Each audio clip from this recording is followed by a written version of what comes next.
తను నిద్రమాని మేల్కొంటుందండి. అమ్మల్లే మన కూయలలూపి జో కొడుతుందండి.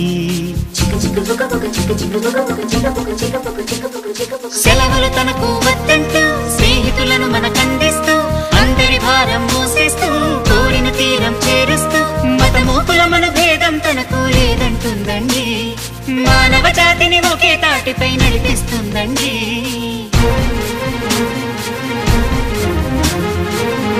Chicka chicka